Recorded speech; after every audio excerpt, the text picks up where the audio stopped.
Salzburg is a region saturated with salt, so to speak. It is an area filled with many myths and tales. A gate to other worlds, where fairies dance in the deep forests and dwarves mine for treasure beneath the mountains.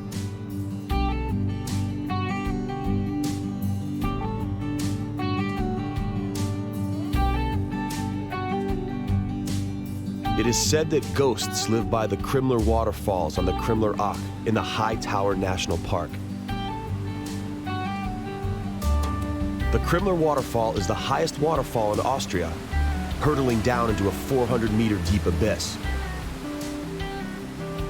In wintertime, when the surrounding mountains transform into an ice kingdom, some 500 cubic meters of water flow through the waterfall every hour. In the summertime, this number multiplies by 40. A road follows the Krimler waterfall south to Italy and to west to the Tyrol region. Legend has it that when passing here, one should toss a coin into the water for good luck.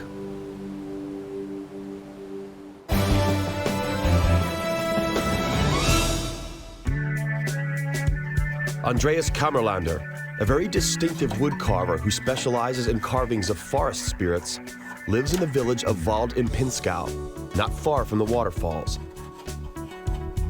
Occasionally, he also works on smaller pieces. The soft timber of the pine growing at an altitude of 1,700 meters has a lovely scent. Apparently, it also has healing properties because it slows the heart rate.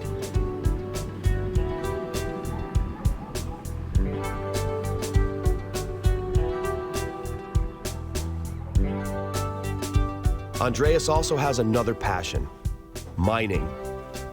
Copper, precious stones, salt, and other minerals have been quarried in the area from the time of the Celts.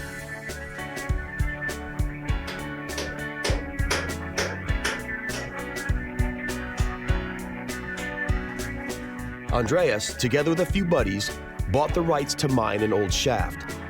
There are fluorite deposits here which come in blue, green, purple, even brown and black. A little further on, in the Habachtal Valley, they specialize in mountain crystal. There were no crystal deposits on their land, so they had it brought in by helicopter. This block is made up of a cluster of smaller crystals. The largest that was ever extracted here weighed 120 kilos. In Habachtal, there is also Europe's only emerald deposit. The largest emerald ever found here weighed 42 kilos and forms a part of the British crown jewels.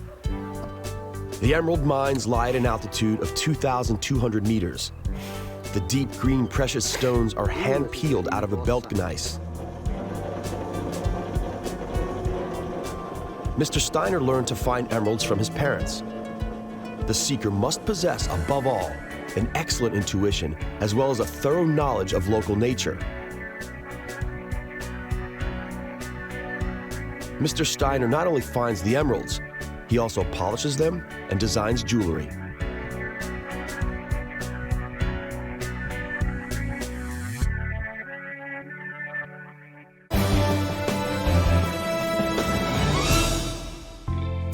The dominant feature of the Durenberg region on the Austro-German border is the duo of the Barmstein rocks. The one on the left is in Germany, and the one on the right belongs to Austria. Beneath lies a rich deposit of salt. Salt production today is no longer as profitable as it once was. Even so, it still gets busy on occasion because the salt mine in the town of Alpine has been converted into a museum.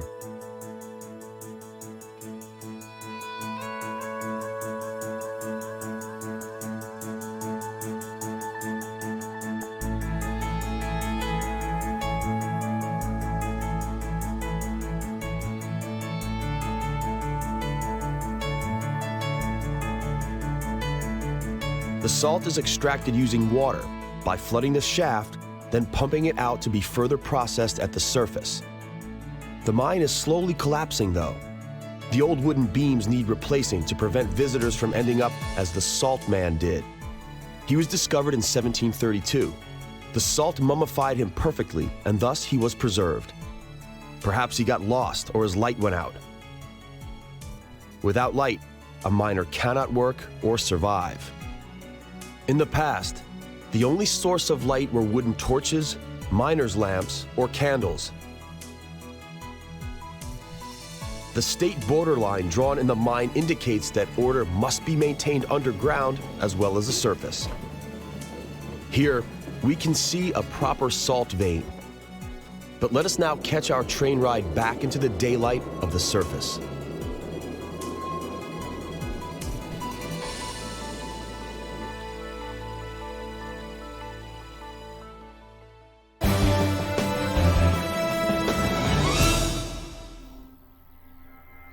The Untersberg mountain range in Salzburg is heavily entwined with local tales and fables.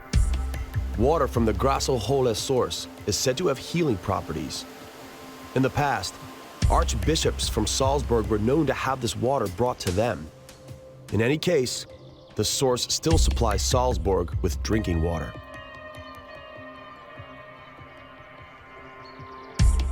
The locals claim there is a cave just above the source in which there's a gate to different places and times. One of the many legends says that in the 16th century, wedding guests passed through this cave into the church, but they never made it there. Instead, they reappeared right here out of nowhere 100 years later. The Celts, who lived in this area, were great specialists in geomancy, the interpretation of markings on the ground. They were particularly careful when choosing plots for their temples. This was an important task done according to the Earth's energy. In places where Celtic shrines once stood, today there is usually a church. The structures are therefore charged with powerful energy forces. The church in the town of St. Wolfgang near the Wolfgangsee Lake also stands on a spot abundant in energy.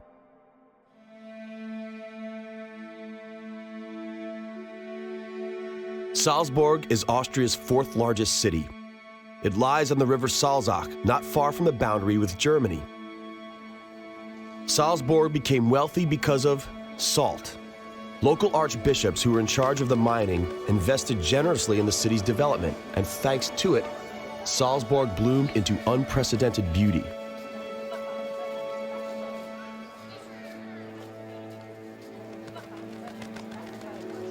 It also became world-renowned as the city of music, especially thanks to its famous native, Wolfgang Amadeus Mozart, who was born in this exact home on Getreidgasse. The center is crisscrossed by droschkies that stand close to the horse fountain. The city's most famous religious building is the Salzburg Dome.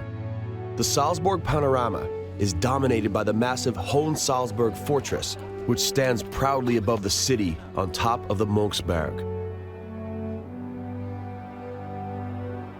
The forever snow-capped giants of the Alps and the lush green pastures on the foothills are also part of the unmistakable character of the Salzburg region. It is time, though, to head off to the end of the world, to Portugal's Algarve.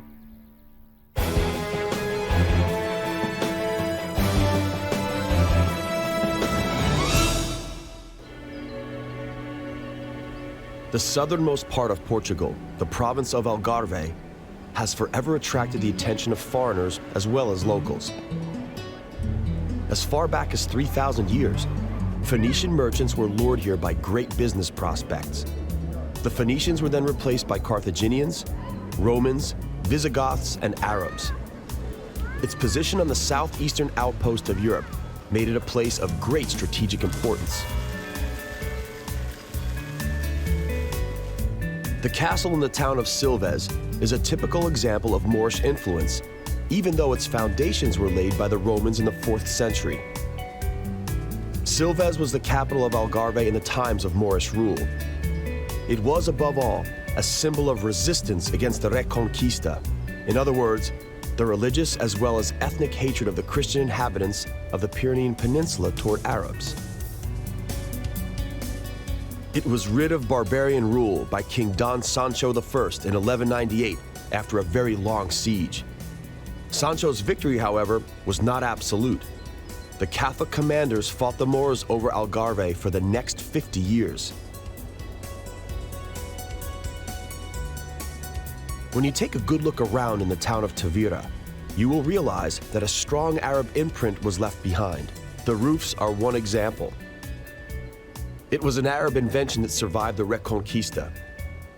It's a system which, through its four-sided construction and slightly bent profile, ensures better circulation and therefore cooler air.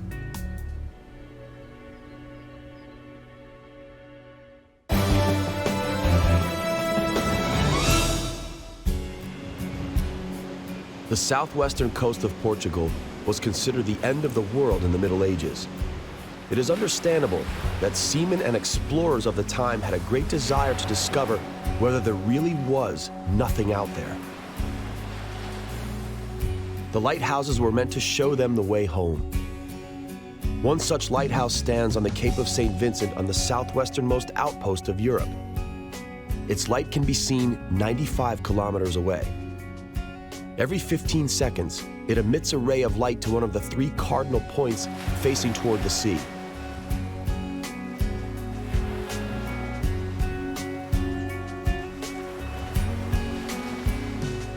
The waves of the Atlantic relentlessly wash over the coastal rocks, creating bizarre formations that have forever teased the imagination of the locals.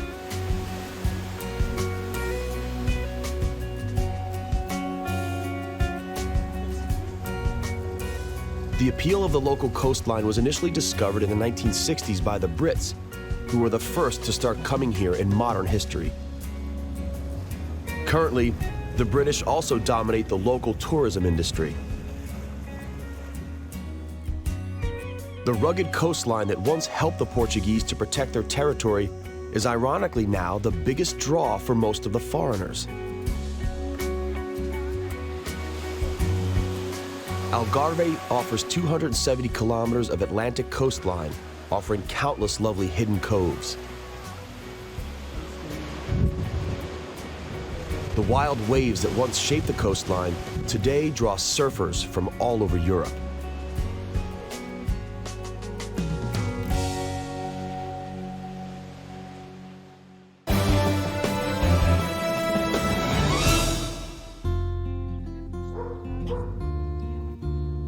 Cão d'água português. In other words, the Portuguese water dog. It is a special fisherman's breed emerging in the 15th century. In the past, this dog was a proficient helper capable of pulling various objects from the water, and it's been known to save many a fisherman's life. It's long been used in hunting, but families with the smallest of children often use this friendly, hardworking, and very intelligent dog for a companion. The eastern coast of Algarve has an entirely different character as well as an entirely different technique for acquiring seafood. The perfect time for collecting the conquilla mussels comes at low tide. Many end up on the dinner tables of local homes and restaurants, but the smallest and therefore the youngest mussels are always returned to the sea and allowed to grow to a proper size.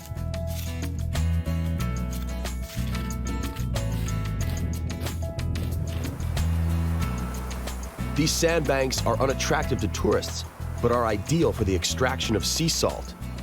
In Algarve, salt is being extracted from June through September. There is hardly any rain during this period, and the temperatures hover around 30 degrees Celsius.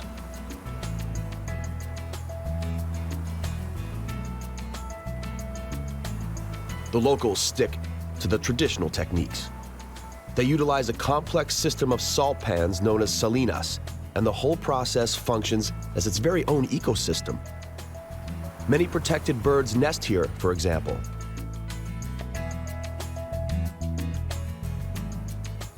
Of course, salt is also extracted industrially, but such salt is of a considerably lower quality.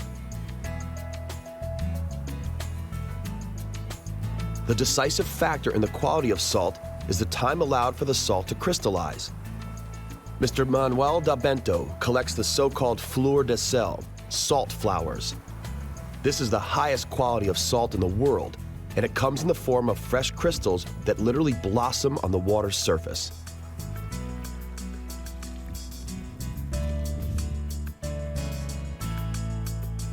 Industrial salt is permitted to evaporate much longer, and so larger crystals form. The fleur de sel contains a lot of minerals that are beneficial to our health, such as iodine, magnesium, and potassium. Whenever the salt crystallizes longer, the ratio of minerals decreases, and what remains is not a particularly healthy sodium chloride. Another special trait of the fleur de sel is its pinkish hue. Special microorganisms containing beta-carotene are present in the water, and this accounts for that specific coloring.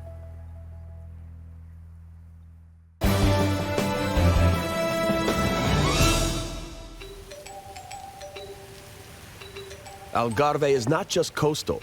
When heading north, one soon reaches a totally different landscape characterized by rolling highlands.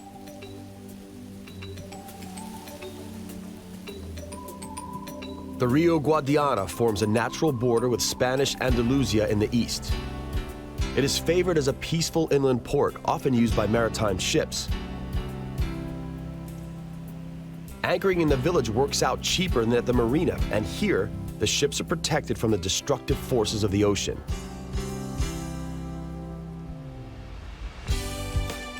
The Serra do Caldeirão and Monchique mountain ranges separate Algarve from the neighboring Alentejo. Because its peak reaches 1,000 meters above sea level, the mountain range is the main cause of the sunny seaside climate. The clouds chased from continental Europe are stopped by the jutting peaks, and so the bad weather seldom makes it to the southern coast. Looking at the mountain range, one must think that Mother Nature was not particularly fair. While the seaside port of Algarve is guaranteed good weather because of the mountain range, the mountains themselves come across as a sad wasteland. Only cork oaks and pines thrive here. The locals live off collecting the cork oak bark and pastoral farming. A herd of goats is seen here grazing on the peak of the Foia mountain, Algarve's highest point.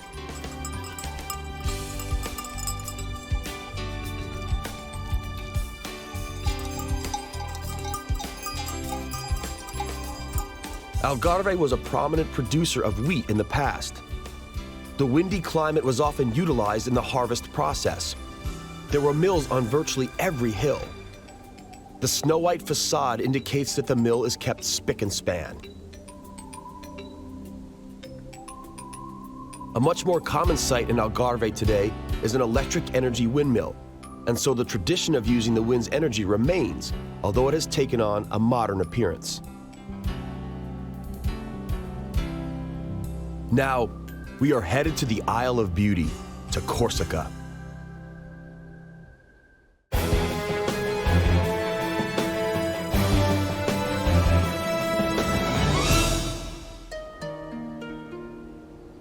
These peaks are to be seen on one of the strangest of the Mediterranean islands. Corsica bestows its beauty on seaside lovers and passionate hikers alike. The island has a very emotional past. For centuries, it has been the home to proud and unconquered natives. One of them, Monsieur Pasquale de Paoli, has helped achieve Corsica's independence, which lasted 14 years. After that, France acquired the island for good. The town of Corte was the center of the resistance and later became the capital of the Free Republic of Corsica. The citadel above the town is the island's only fortress that is not built on the coast. It was built by the Genovese in the 15th century, and the locals call it Eagle's Nest. Corsica is also known as l'Île de Beauté, meaning the Isle of Beauty. Apparently, beauty can take on many forms. In Corsica, it's not just sunny beaches, but also steep peaks and streams with crystal cool water coming down from the glaciers. The highest, Monte Cinto, is 2,706 meters high, and some of its peaks remain snow-capped all year round.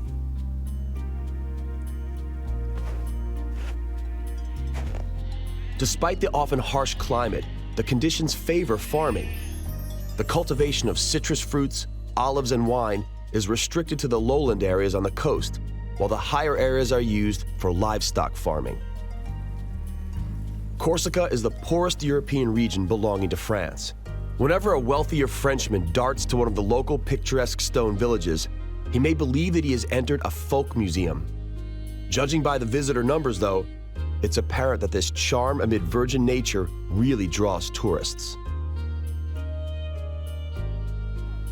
The Nostrale pig is bred especially for the renowned prosciutto ham and the figatello sausage. The piglets are fed extra wheat middlings and hulled grains in their first year, and the older specimens are left to roam freely. During this time of the year, they feed almost exclusively on chestnuts and acorns.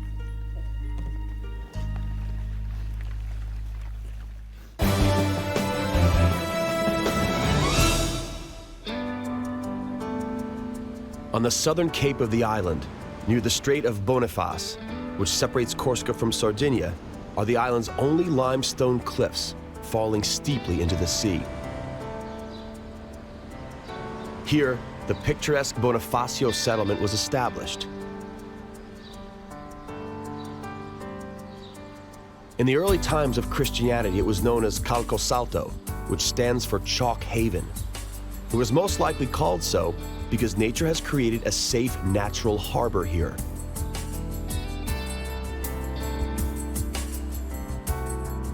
Because the island is lined with steep cliffs, this land was almost undefeatable from the sea.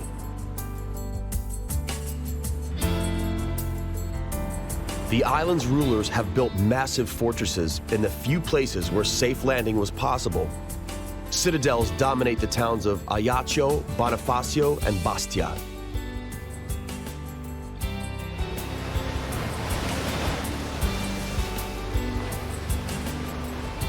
Today, the coast is guarded only by flags boasting a Moor's head, the symbol of Corsica.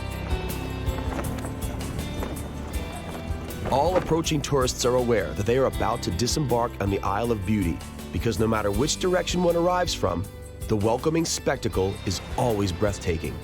The hidden beaches attract hordes of tourists in the summertime, because no one can resist the harsh charm of the Isle of Beauty.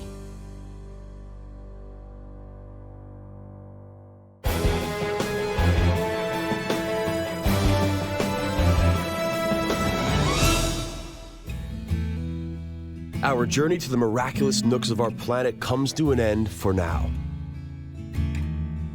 On the next exploration of our compelling and bountiful planet Earth, we will visit two islands, Mauritius and the Seychelles. On Mauritius, we will find out that although many rare animals are long extinct, there is still plenty to explore. The Seychelles are the home to giant tortoises and uncommon plants. Possibly the scarcest animal species in the world, though, live in southern Kivu. The mountain gorillas are a very rare and extremely endangered species. That's all right here on Miracles of Nature.